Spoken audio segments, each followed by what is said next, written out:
this is Nigel, and this is our speaker for today. His email went out. If you have not got it yet, if you have not seen it yet, I want you to go into your email, check your email, check your promotionals, check your other folder, check your spam. If you see us in promotionals or spam, you have to add us in contacts.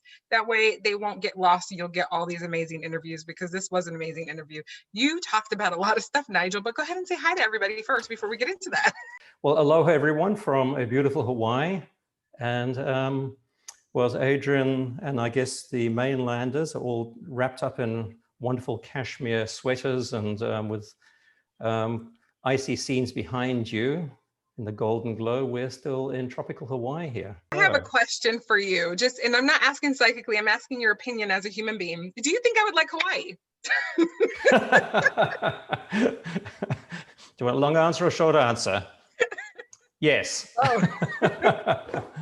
But each of the islands are so different though. Each has its own unique energy and different energy. I'm on the big island, which is controlled and ruled by the energy of Pele, the goddess energy of the island. They call it Tutu Pele, which is like a term of endearment for your grandmother. And that goddess energy, it's very transformational. She cuts through any crap, and she forces one to take stock and look at what's happening in one's life and resolve it. Many people don't make it, and they leave feeling quite disenchanted. Those of us who stick it out, we have a wonderful life here. But then also sometimes, I also call it a place of gestation of a new consciousness for the planet. So I believe the birthing needs to happen elsewhere off the island. There's a place of gestation. So I would love to see more organizations or corporate companies doing their workshops here to actually gestate and conceive new ideas, new spirit, using that consciousness that is a Pele energy, is such an incredible consciousness, and then take that back to their corporate world and bring it into fruition elsewhere.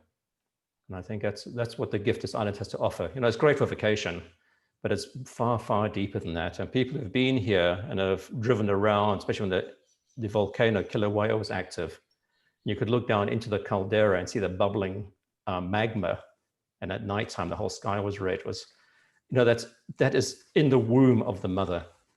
You're right in there. It's deep. That is the most raw energy you can get. And that's pure life, birthing new life. It's actually incredible. So I urge people to come here, come for a month at a time. To me, it took about 3 weeks, or takes about three and a half weeks to actually start shedding the mainland manicness and start feeling and start tapping into the energies. And that is absolutely amazing. So I have a lot of people tell me that used to live in Hawaii, like, oh my God, you would so love it there. You'd be so perfect for the land itself. And I'm like, I don't know. And then they follow that up with, it is an island. And when you get on the island, you realize you're on an island when you're trying to drive from one end to the other. And I'm like, well, I feel trapped and imprisoned. I don't know. But I've had a lot of people tell me that. So I always wonder. Well, it's probably freer at the moment than trying to go down to your local Costco at the moment. So I wouldn't worry too much about that. And with the spirit of aloha here, we kind of understand and we are respectful, but we also know we have to live.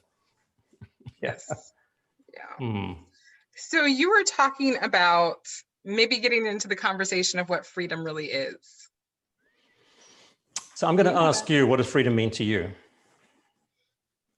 Freedom to me means doing what I want, when I want, where I want, how I want, in accordance with spirit. Okay. With whom I want. And if you had to ask a room of 10 people, do you think you get the same answer from all 10 people? Absolutely not. I'm the only person I know that actually has that answer.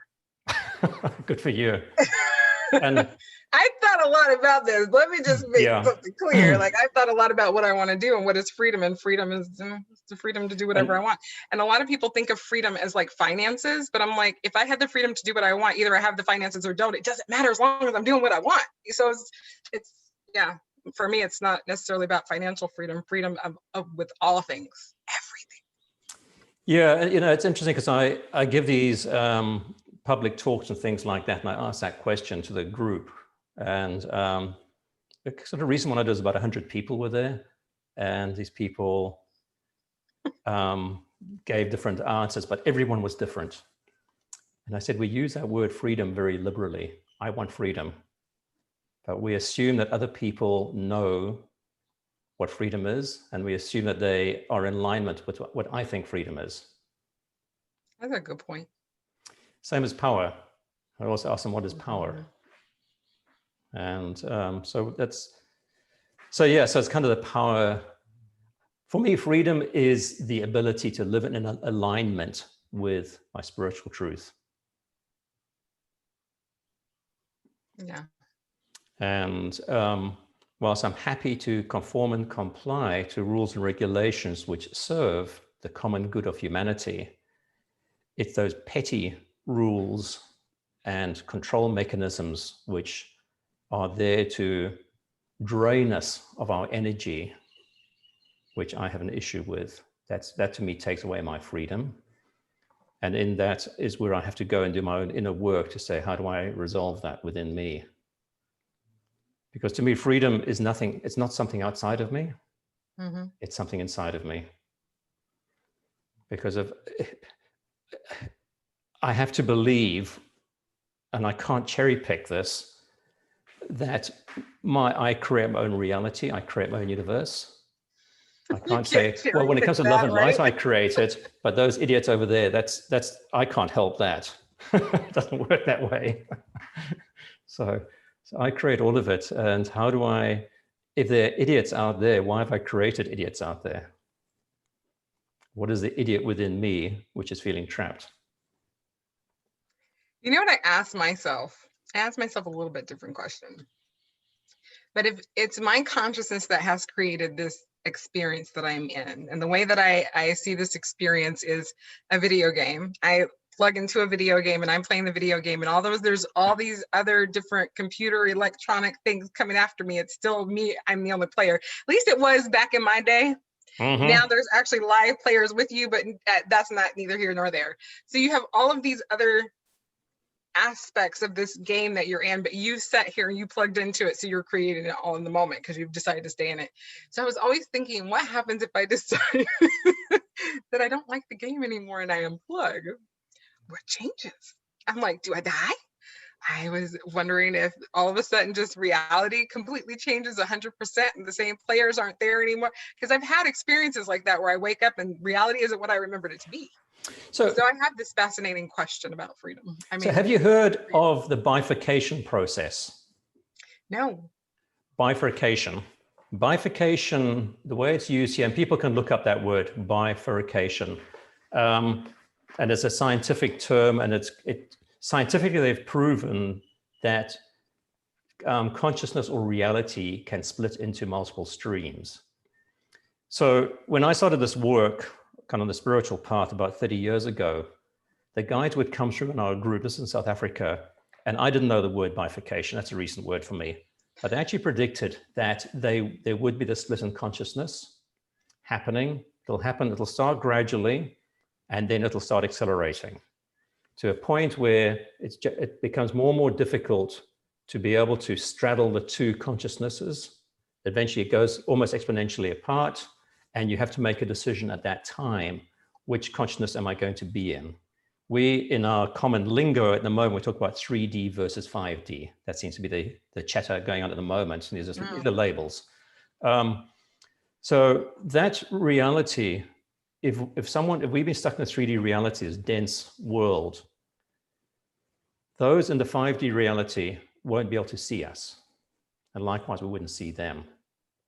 The vibrational frequency is much higher. So when that split happens and you find yourself shifting to that 5D reality, you are literally not going to be able to see the people who've chosen to remain in 3D reality. Okay, that's a bifurcation process. All right, so they still exist, but it's a different vibrational frequency. And in this, there is no judgment. That's the important thing. Because all of us are here at exactly the right time for exactly the right work we need to do. And those of us and I think most of the audience watching would be on this path, otherwise I wouldn't be watching. That's what bifurcation really means. those who are very much in that dense reality would gloss through what we're talking about and move on. They probably wouldn't even hear any of this. It just wouldn't register. Okay, so we're talking here and giving, I want to use the word comfort. It's more legitimacy to the audience, saying, stick with the path, stick with the process. It's not easy, because in this we are going to lose, or you're going to lose, family, friends, and old patterns. And the challenge here is not to get emotionally wrapped up in that, but to stay in the place of spirit. And I always say spirit is actually stone cold. People say, oh, spirit's loving and warm. I said, no, it's not. That stone coldness is pure compassion. It's pure love. Stone coldness. There's that one line, I'm going to probably paraphrase in Jonathan Livingston Seagull. It says, if you truly love someone, set them free. If they return, they were meant to be. If not, they weren't. So if you truly love someone, set them free. Don't hold on to things. Don't hold on to the old pattern, the old paradigm, the old matrix. Set it free, and in that, set yourself free. Because what I've learned through this process, and this bifurcation has been accelerating quite a bit the last 2 or 3 years, and we're feeling a lot of that stress now. It's almost impossible to straddle the two. It's like getting the splits. Eventually, you're going to have to pull one leg back to either the 3D world or the 5D world. To straddle the two is almost impossible now. And when we do that, we bless those moving to the 5D consciousness. We bless what we had in the 3D world. We bless those who've chosen to continue working in that space, because that's where they need to be. It's not a lesser world or a greater world, it's just different. What we were told when we were doing this work, God, a couple of decades ago, is that those in the 3D world, time will start slowing down. It'll start dragging. It just becomes a heaviness. Those who move into 5D world, time's going to become discontinuous. It's not so much speeding up, but discontinuous. Like you'll find that it seems like you're not even multitasking, you're multidimensionaling.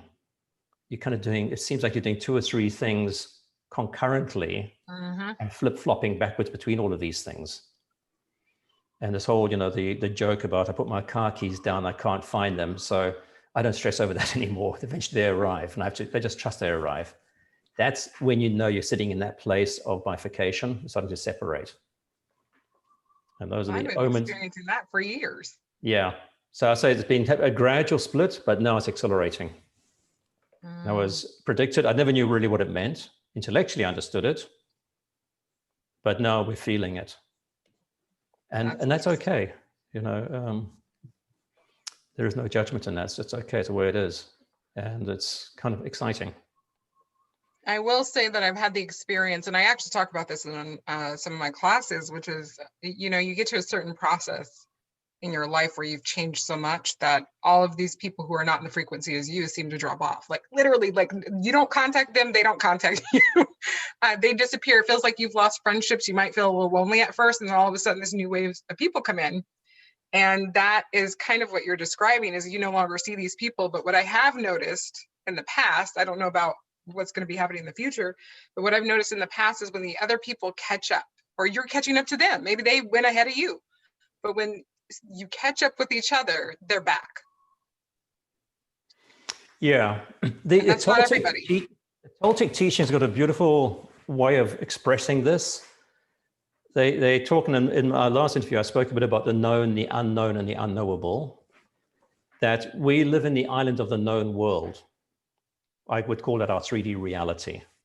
We know what it is. It's bounded. We kind of know the construct, the matrix.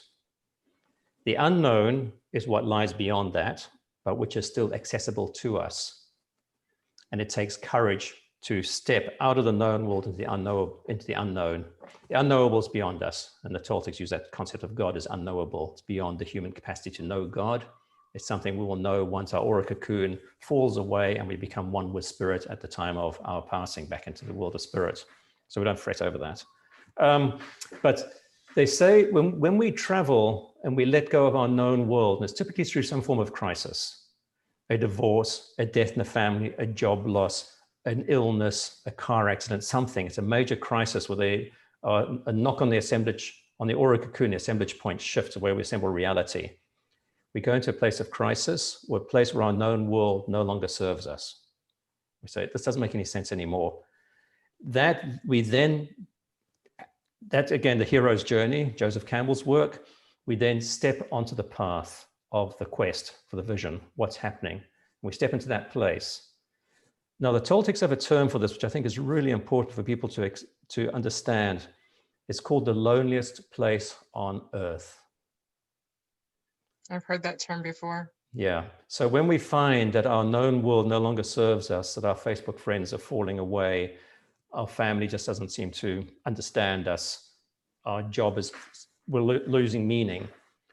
No one can do the work for us. We have to do it ourselves. Sure, lots and lots of people can walk beside us because there's many teachers who've done this. And they will walk beside us, but no one can do it for us. And that is when we have to have the courage to become that independent person of that performance of compliance of society. In the Path to Freedom model in my book, I talk about that absolutely clearly. From conformance of compliance, which is fear-based, it takes courage to become that independent being walking on that path of one's soul journey.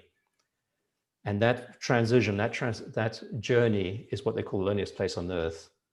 But we just need to keep on walking because, I've been doing this work for, 30 years now.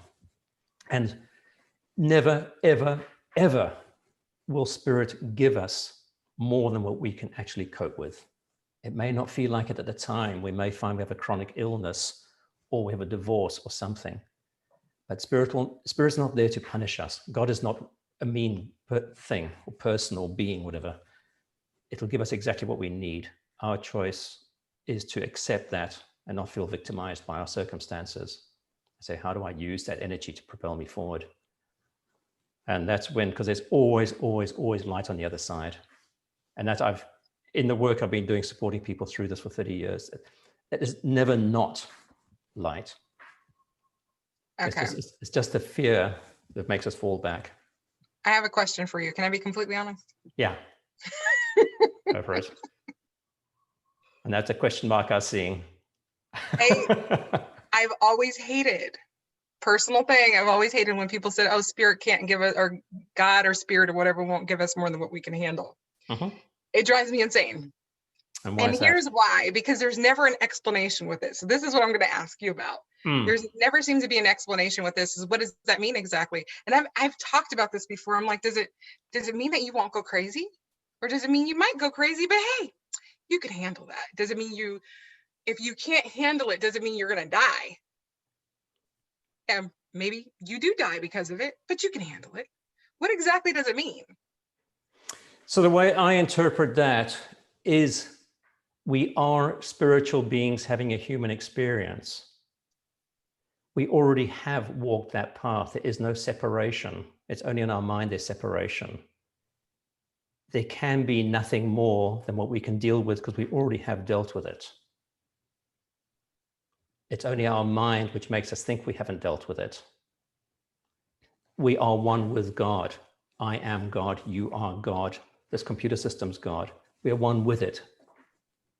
And when we're one with it, if we can surrender to the power and beauty of that, we can allow that to guide us forward. If we go crazy... We're all capable of dealing with everything. I'm sorry? Does that mean we're all capable of dealing with everything? We're all capable of dealing with exactly what we've come here to deal with at an individual level. What you're dealing with will be different to what I'm dealing with, which is why in our last talk, I said discrimination and judgment is so insidious. That's why discernment's so important. It's for me to listen to you and understand what are you dealing with? How can I walk beside you? How can I be of service to you? Not how can I fix you so you can become like me? Okay. Oh, isn't that a beautiful point? Yeah. Yeah. When you even say that, that reminds me of parenting. When you have parents that will try to raise you to be just like them and no individuality at all. And then you have parents that will raise you to be, I will walk beside you, I will help you, but you have to find your own independence and personality within that. So that's and interesting. that expression, the sins of the father become the sins of the son. Boy, oh boy, if I had to break away from the old patterns which were instilled upon me by my stiff upper lip British upbringing, and if I had to do it lovingly, but love can also be ruthless. Spirit doesn't judge. The warrior, way of the warrior's path can be quite ruthless, but we do it without judgment. We do it with pure compassion, not with sympathy. The sympathy, if I say to Adrien, oh, I know exactly what you're going through, you poor thing, you'll turn around and say, you haven't got a clue what I'm going through. What are you talking about? All that happens when someone says that is they're just sucking energy from me to make themselves feel better about themselves. So I say to people, I don't want your sympathy. I would like your compassion and your empathy, and give me the space which to work through what I need to work through.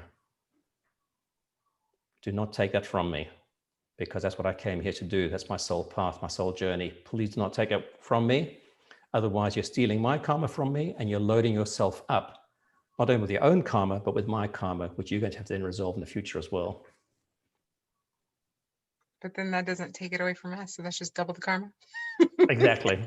And I've fallen foul to that because my archetype, you go to Carolyn Mace's book on the archetype, mine is the rescuer. And does that get into trouble? I want to rescue people, hence the work I'm doing, but I have to be so careful not to step into that rescuer mode. I'd rather be there just to support and hold space, not try and rescue. I think if I took that test, I probably have at some point, I would definitely most likely be a rescuer, but I've learned that I only really want to rescue myself. I don't really want to rescue anybody else. I'll help you. Yeah. If I feel guided to, and if I don't, well, I got to go help myself. I know, because rescuing myself is rescuing myself is a full-time job. How can I possibly? It is every relationship, with every word, with every idea, every project. It is a full-time job, even when you're sleeping. And you got to do stuff in your dream work. So that concept of freedom, to get back to that question, how I see it and what the guides gave me is freedom is a multifaceted thing. It's freedom from conformance and compliance, from the fear around that. So it's having the courage to step into your souls, into your independence, your individualism from that. But it's also freedom from the separation of God. And the separation of God, since I said, you are God, I am God, everyone's an expression of God. When we are encouraged or instilled in us through our education system, our parenting system, our school system, our church system, and everything else, to hand over our power and our authority to an external being or an external organization, that is the separation of self from God. I call that the soul aspect. We're separating the soul aspect. And in that separation is where we find that sense of meaninglessness, and we hand over power. So to me, freedom is also reclaiming our power by saying it's not okay that you've separated me from my soul aspect. And of course, at the moment with this COVID lockdown thing, that is exacerbating that. And a lot of us are feeling that sense of separation because we are one with all, and we've been told that's not okay. So it's that sense of coming together away from meaningless into a sense of purpose, and the courage to step away from fear and go on that journey. And that's really what that Path to Freedom model is about. And how do we do that? There's no one out there's going to do it for us. That's a tricky thing. And I know we're a quick fix, take a pop a pill society. Can I find a hypnotherapist, a psychotherapist, a pill popping therapist, whatever it might be, to help me do this? No, you can't. This is the personal journey. Joseph Campbell's work on the personal journey, the hero's journey. We have to do that work ourselves. Many, many, many people can support us because they've already walked the path and they can support us, but we have to do the walking. And a lot of people don't like to hear that, but that's too bad. So it's like, okay, stay in 3D world then. That's okay, I don't mind. It's just your choice. That is, right? And there's not a judgment. It's just like, I'm here to serve. If you don't want that service, that's okay. I won't be offended. I just can't do anything about it. Can you share with people what it is that you do exactly? Like if they decide they want to work with you, what kind of classes, how can they work with you, the different options? Yeah, so because we all need to have a shingle somewhere along the line, apparently. I'm a qualified transpersonal counselor from Sydney, Australia. But because the US doesn't recognize that, I then did a professional coaching certification in Miami, of all places. So I bring the two together. So the work I do with clients is Hold on 1 second. Can we go back? What's the first thing? Transpersonal counseling. Yeah, Transpersonal, trans is beyond, persona, beyond the mind. So that's soul and spirit-based counseling. Okay, I'm fascinated by mental health, but I'm not a professional in mental health. I'm expert in soul and spiritual health. Interesting. I also happen to be an ordained minister of the Spiritualist Church in Australia. Okay. But that's just by the way. So keep talking. I'm getting ready to disappear for the simple fact that my computer is getting ready to die. I don't want to end this yet, but I can hear you. So keep talking. Okay. So the professional coaching is more about assuming the individual is a healthy, whole, mentally stable person, and they just need support moving forward in sorting out what they need to do next. Whereas the transpersonal counseling is, what is it which is preventing me from getting to that place to start with? And having done both, I am very, very clear in any sessions I do with people not to mix the two modalities. They're very different. People who haven't done the two sometimes get into trouble, especially coaches, sometimes end up going to what should be a counseling role, and they get into terrible trouble there because the counseling stuff is not easy. And also quite a few counselors try and give coaching advice. And again, in coaching, we don't give advice. We create a space where the client can actually find their own inner strength, this now becomes strength, and focus so they can step forward into the world and create what they want to create. So that's that. The other thing, I do that through online sessions. There is actually an 8-week program I run, which is called Create a New You. It's all on my website, which is nigelbpatterson.com. The other thing I love doing is hangout sessions. Like this is a hangout session where we just connect and we see what manifests, what comes up. Because what I've learned to do over the years, is 30 years of this work, is to allow the guides to step in. I've been able to learn to discern quite clearly when it's the guides who are doing the work or I'm doing the work. And if I get in the way, the guides just tell them to shut up. And I just kind of say, okay, you carry on. So that's in those sort of hangout sessions, which are fun. And then there's also an online program, a workshop, which is Reclaim Your Freedom, I think it's called, but it's all on my website. And that's actually a 16-module workshop, which is an online thing with a big workbook with it and so on. So those are all fun things to do. Ooh, I like workbooks. That was awesome. A lot of work doing the workbook, but anyway, it's there. So it's like, all right. The workbook's cool because it actually is, it helps, it paces people through the process and it builds, again, spirit or the guide just gave me all this stuff. And it just builds and builds and builds. Starts off like it seems very simple, very basic, like what movies do you like? Why do you like them? It's those very basic, simple questions, and it starts building up quite rapidly into, okay, what is discernment? What's discrimination? When have you found yourself discriminating? How do you feel about it? How would you change that for discernment? What is power? Or how do you use power? And so on. So that's all of that.